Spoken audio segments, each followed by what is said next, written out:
As it gets colder, one animal here gets stronger. Wolves. The winter is their time. Gradually, it weakens their prey.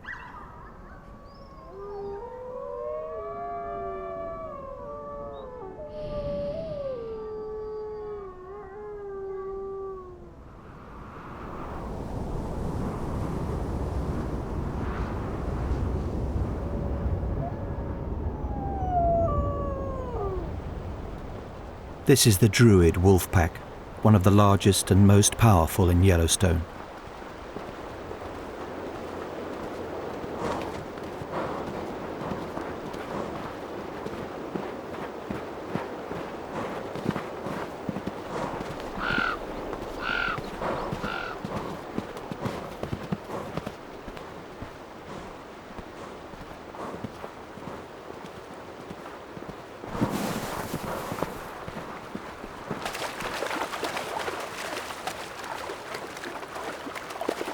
The pack have this bull elk surrounded. But there's a problem. The pack won't follow the bull into the river. They won't risk freezing to death in the ice-cold water.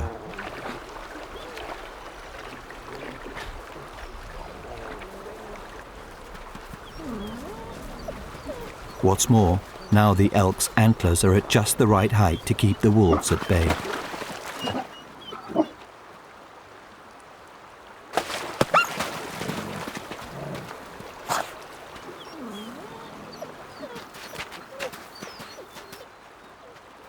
It's stalemate. But it's now the elk that has a problem of his own. Although it's only knee-deep, he can't stay in this freezing water forever.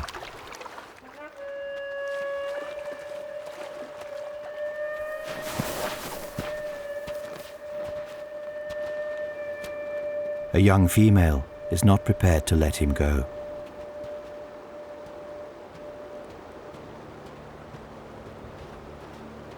But the elk is strong. One-on-one, he has the advantage.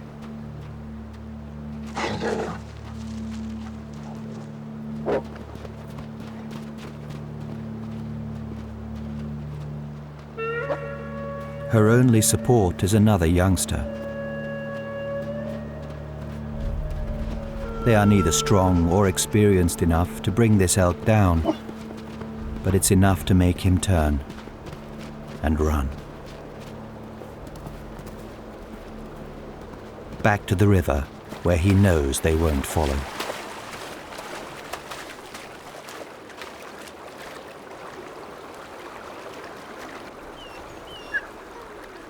But the longer he stays in the freezing water, the weaker he will get.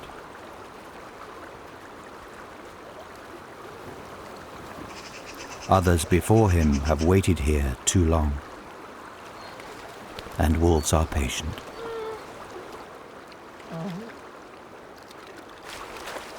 Right now, his strength is his only advantage. He has to try again.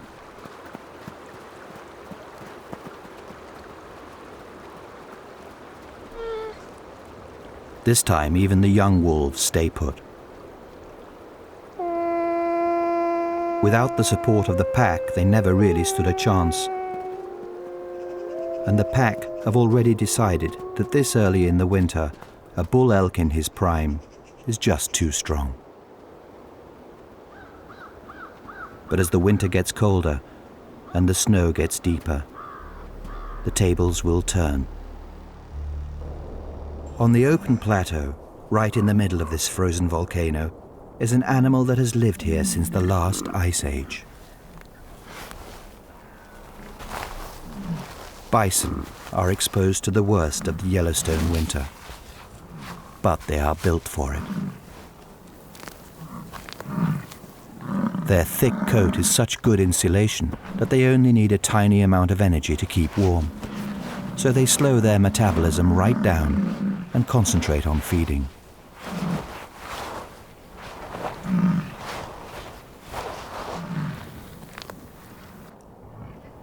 With massive neck muscles, they sweep their heads down through the snow to get to the grass beneath.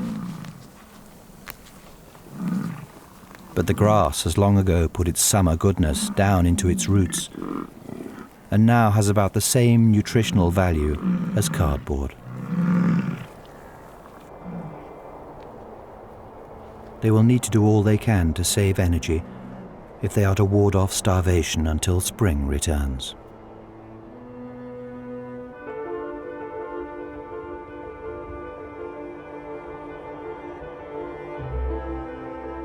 As the winter strengthens its grip, elk move into more sheltered valleys at the edge of Yellowstone. They don't have the bison's ability to move deep snow.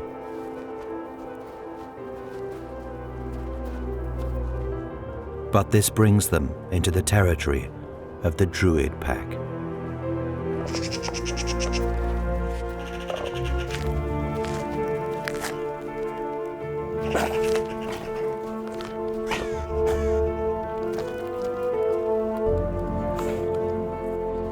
As the grazers are beginning to weaken, life for the wolves is getting easier.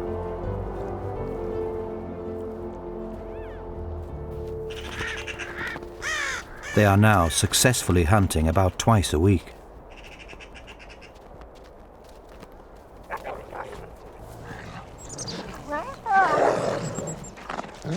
They even have the energy to play. But their play has a purpose.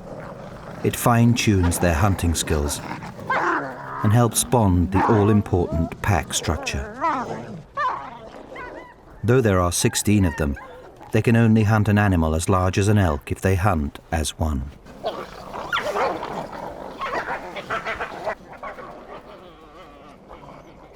The strength of the pack is what will get them through the winter.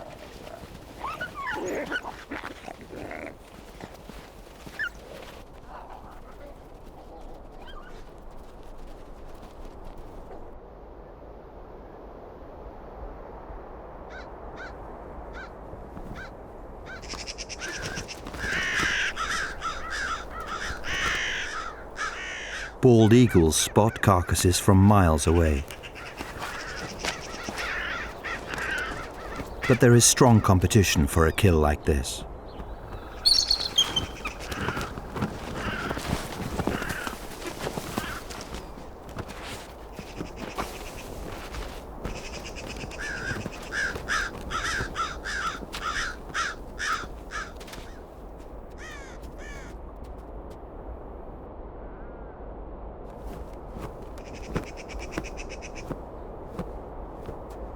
A coyote. He has been shadowing the wolves and moves in now they have gone.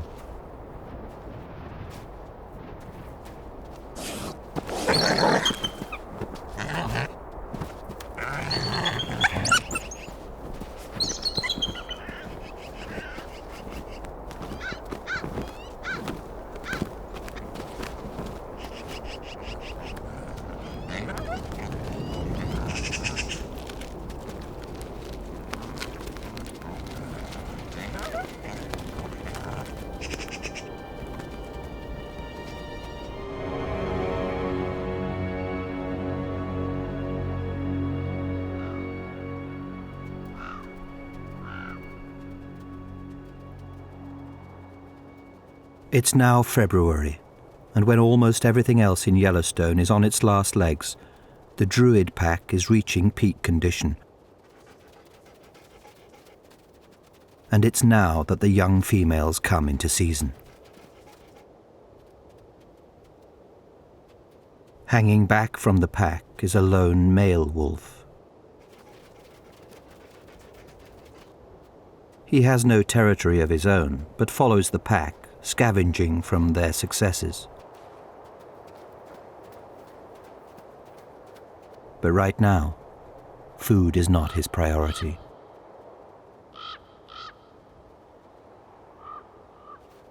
The young females won't mate with the pack's alpha male, as he is their father.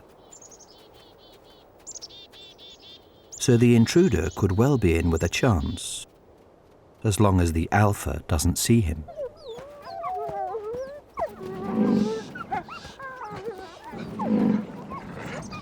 Whilst the pack are distracted, one female sneaks away.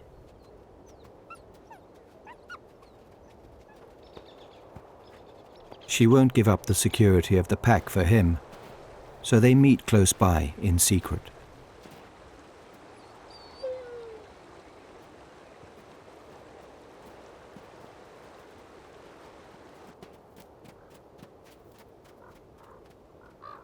But the pack are now coming their way.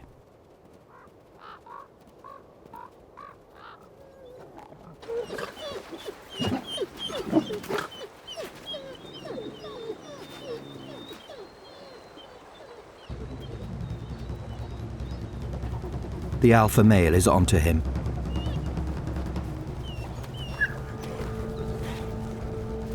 He won't tolerate any other male in his territory, let alone with one of his females. When wolves mate, they become locked together for up to half an hour. The intruder can't break free.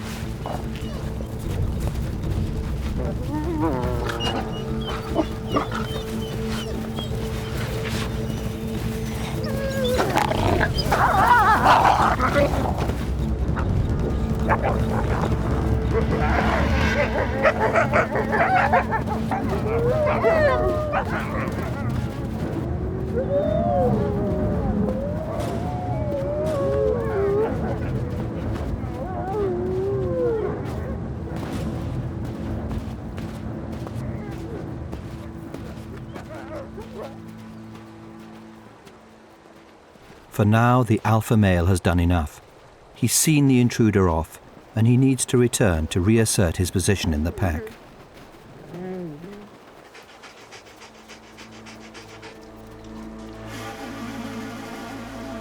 The intruder retreats to a precarious life in the shadows.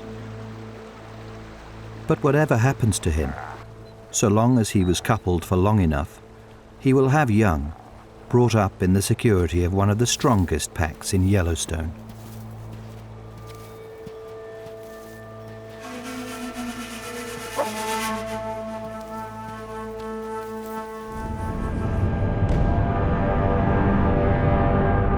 These clouds don't signal rain. They are vast smoke plumes. Yellowstone is burning. Throughout the summer, the dry lodgepole pines have become like a tinderbox, and lightning has struck the match.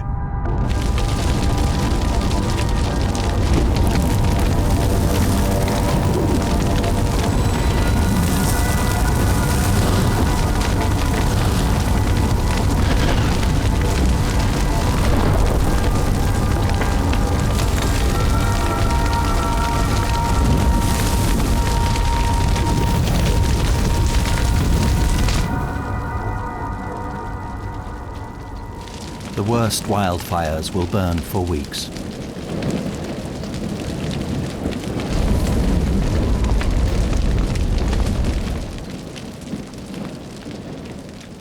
In 1988, a third of Yellowstone burnt in a single summer.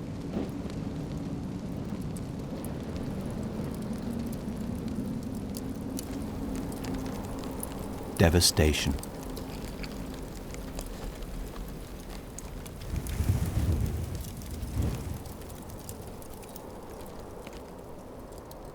Animals that depend on these forests will starve this winter.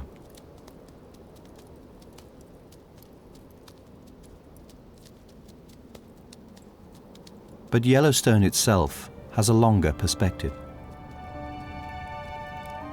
Ashes fertilize the soil, and fire opens it up to sunlight.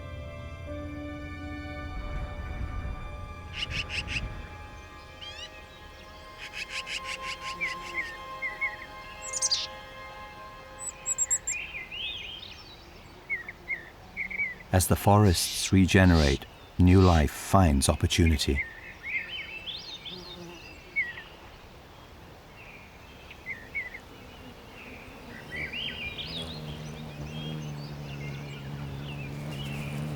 In August, fledgling hummingbirds gorge in fields of fireweed that have risen from the forest's ashes.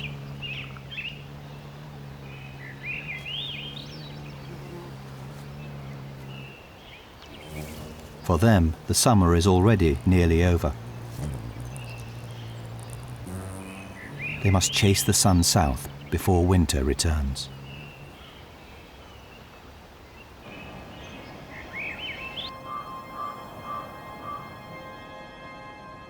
The forest may be parched, but there is still water here in lakes formed by ancient glaciers.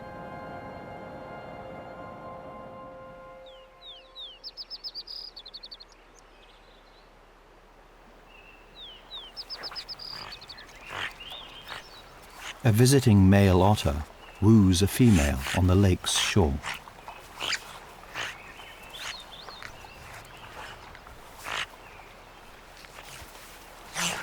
But she seems a little distracted.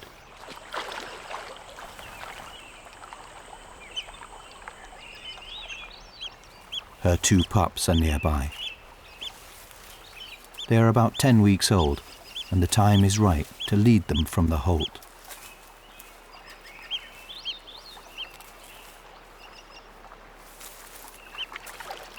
Males are not above stealing food from cubs, so she makes it very clear that he is not going to be joining them.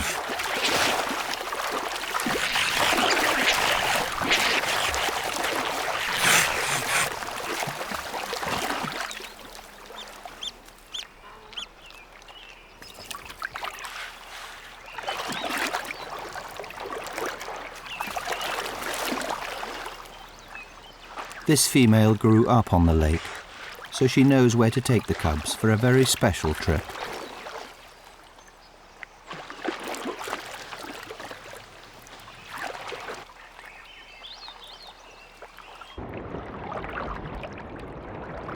Yellowstone cutthroat trout are massing in the mouth of a stream that feeds the lake. They are preparing for their annual spawning.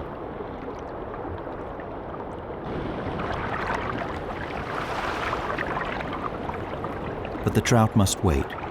The stream is still running fast, too turbulent to lay their eggs.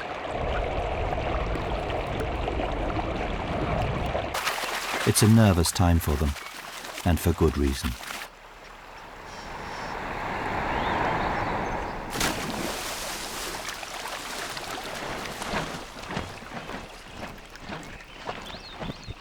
This osprey has a brood to feed and will be back.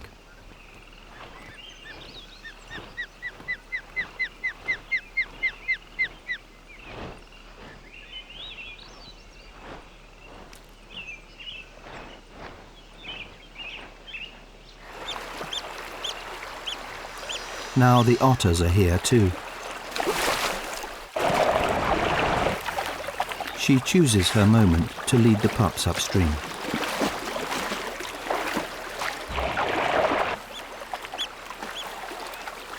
Then leaves them to watch and gives them a lesson in hunting.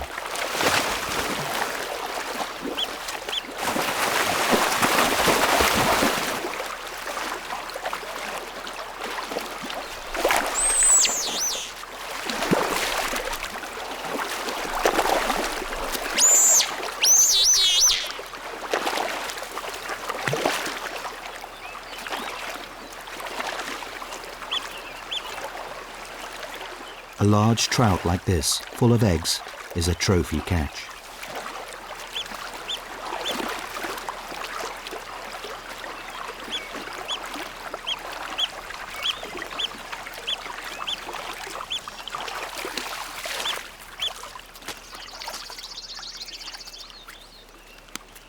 She chews its tail first to make sure the fish can't get away. While the pups are still demanding milk, the mother otter will often keep the whole fish for herself. Her pups are happy enough with caviar.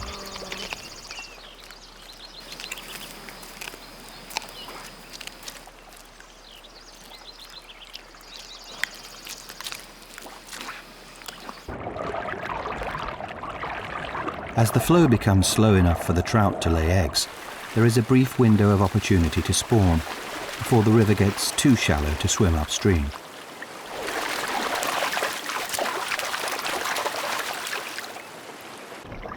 The female digs a trough with sinuous flicks of her body, and the attending male fertilizes the eggs as they are laid.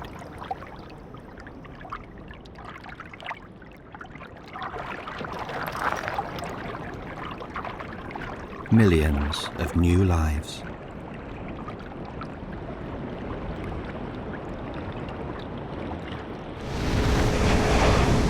Yellowstone sits above the molten core of a volcano. Underground water becomes superheated and erupts into the air. Strangely, geysers and hot springs can creep around the landscape. The curious shapes of grotto geyser are actually trees entombed and petrified by minerals dissolved in the water. Hot water scorches and drowns the roots of trees encroaching on the valleys. It can keep the forests in check and the rich pastures open. Those pastures now produce the new grass needed to make rich milk and feed a bison baby boom. The few calves born on the migration are now joined by hundreds of new youngsters. The predators have been waiting for this. Coyotes have a voracious reputation here, but on its own this one is certainly no match for a healthy bison and her calf.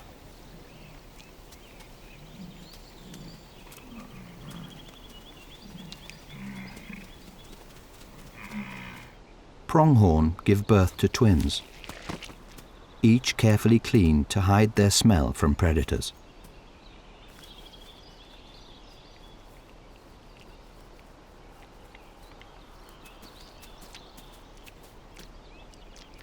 While they are with her, they are relatively safe, and for now the coyote is content with the afterbirth. But the mother pronghorn must leave her calves alone while she grazes, and with legs as wobbly as stilts, their best defense is to lie low.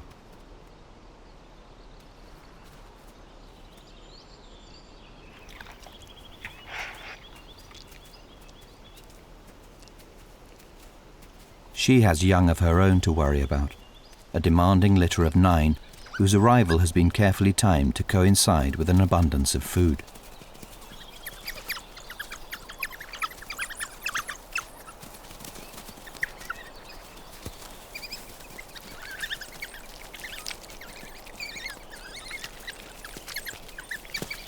But they are not top dog here.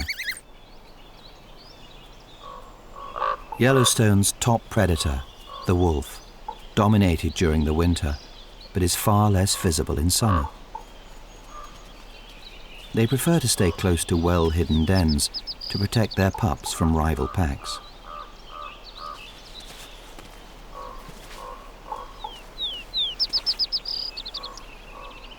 This pack seem prepared to allow their young a brief foray to experience the world beyond their den.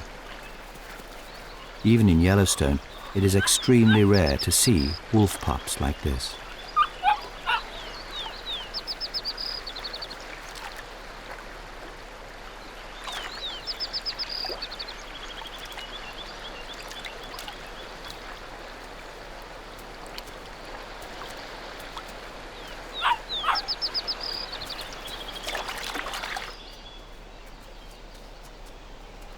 Before long, they are summoned back into the forest by the pack.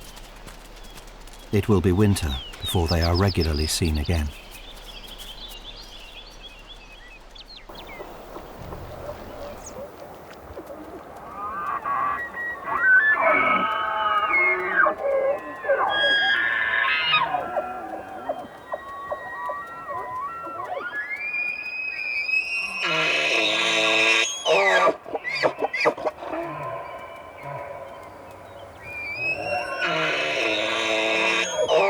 For the last 6 weeks of strutting and herding, male elk have eaten almost nothing.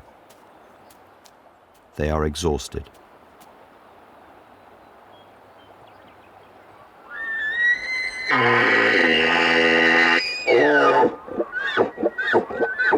This bull has done well. He has successfully held on to his harem, and now the females are finally coming into season. But they are being distracted by another male.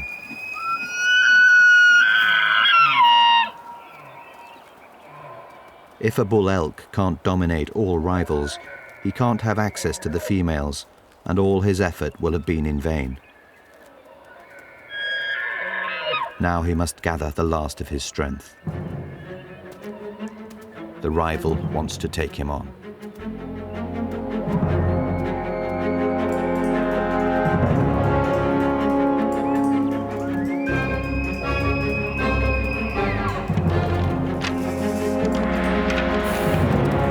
The aim is to get an antler point into his neck.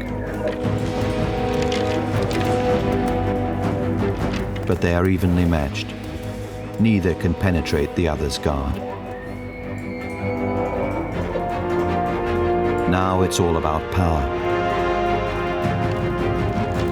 A well-aimed thrust or a broken neck will kill.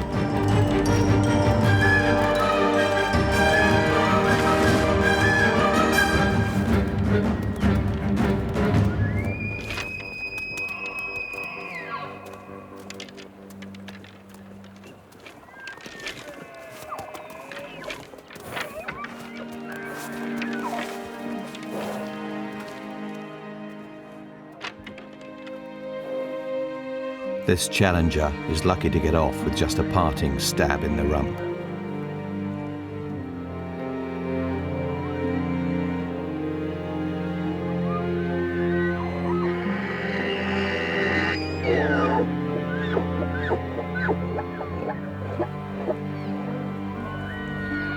The victor returns to his females. His young will be born next spring.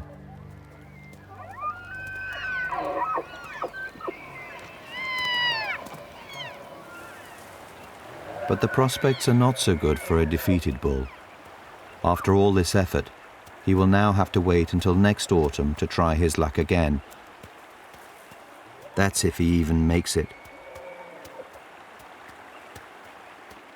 Bull elk, exhausted by the rut, struggle to survive the Yellowstone winter.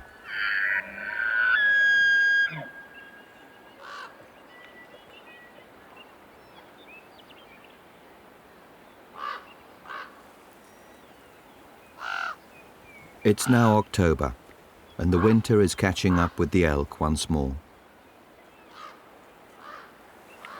An early flurry of snow is a sign that it's time to make a decision. To stay is to face the certainty of snow and wolves. To go offers the chance of an easier life, but the uncertainty of the world beyond Yellowstone.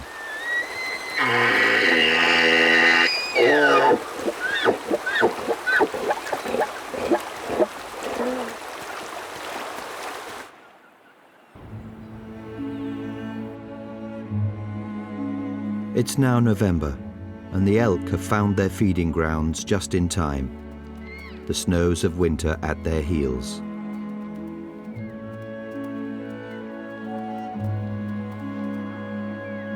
Here they join other herds who come to this place every year, where the snow will be less deep and life a little easier.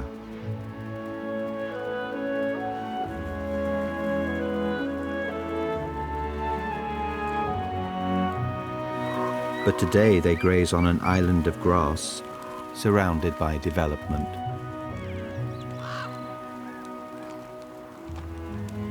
As they run from the winter, the fate of Yellowstone's animals outside the national park is decided not by the cold, but by people.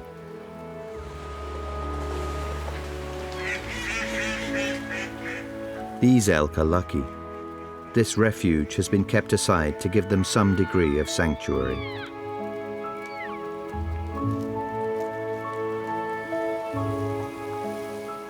So although the park isn't big enough to protect all its animals all the time, its influence can spread beyond its boundaries. And if even ranchers can come to tolerate wolves, then anything is possible.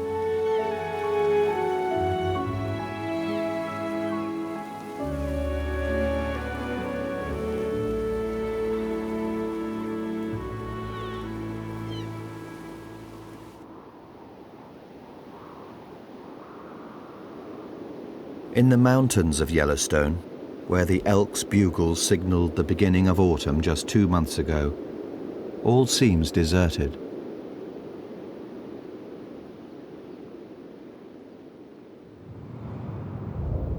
But now, the final act of the season is about to take place. From out of apparently nowhere come the Bighorn sheep. The toughest of all Yellowstone's animals, they can stay here all winter on slopes and crags that the biting wind keeps clear of snow.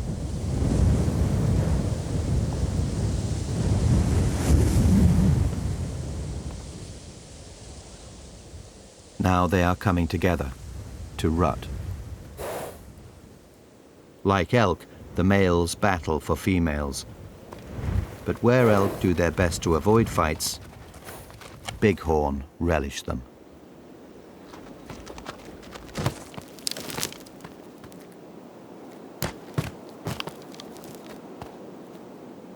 A quick test of horn size and of other important bits of anatomy, and the males get straight to the point of sorting out who is toughest.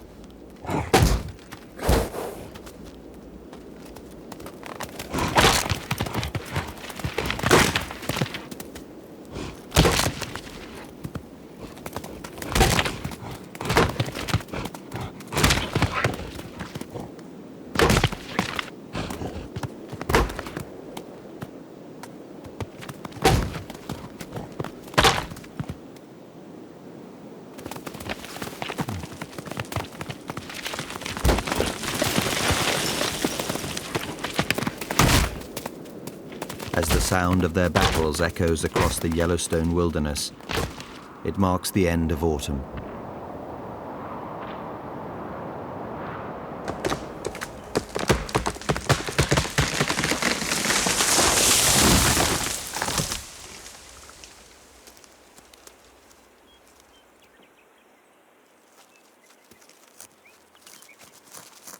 A beaver can fell a cottonwood tree in just a few hours. Hundreds in a year.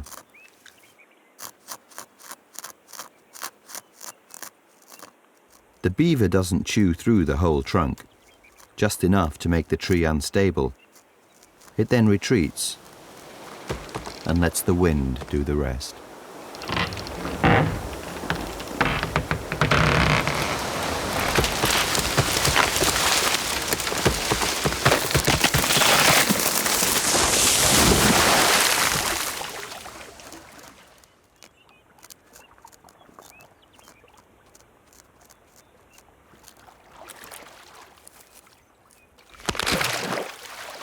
It cuts branches into more manageable lengths and then swims them down a network of purpose-built canals towards the dam.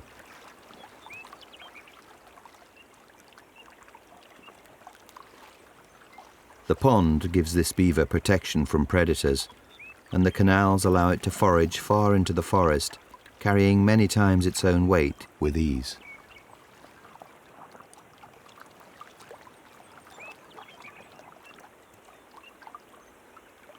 Autumn is the busiest time of year for beavers. It won't be so easy to make repairs when the pond is frozen over.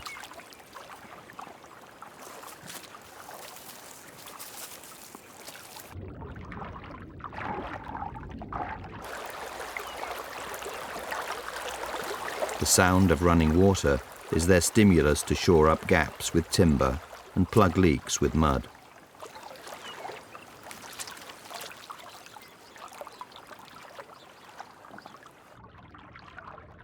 But the dam not only serves the beavers.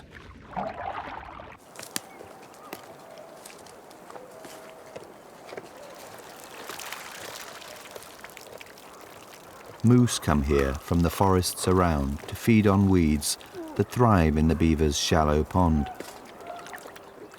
The weed is rich in vital sodium that the forest can't easily provide.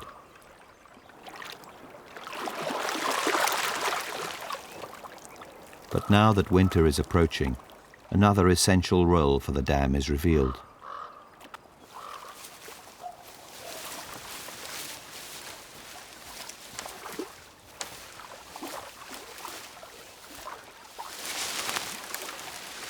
These smaller branches are not for fixing the dam.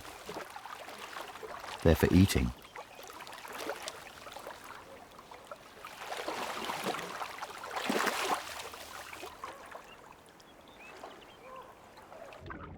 The beaver secures them to the mud in the lake bottom.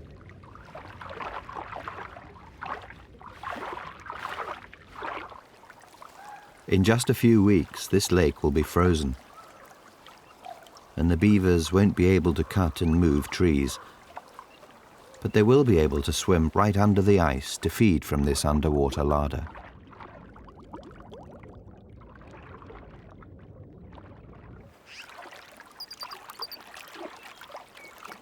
Moose also eat twigs and branches and often try to take advantage of the beaver's hard labor.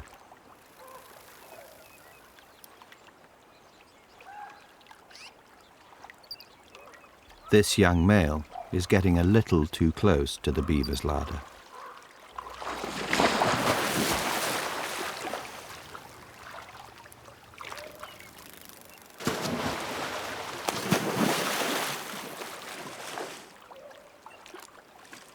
Autumn is not a time for sharing.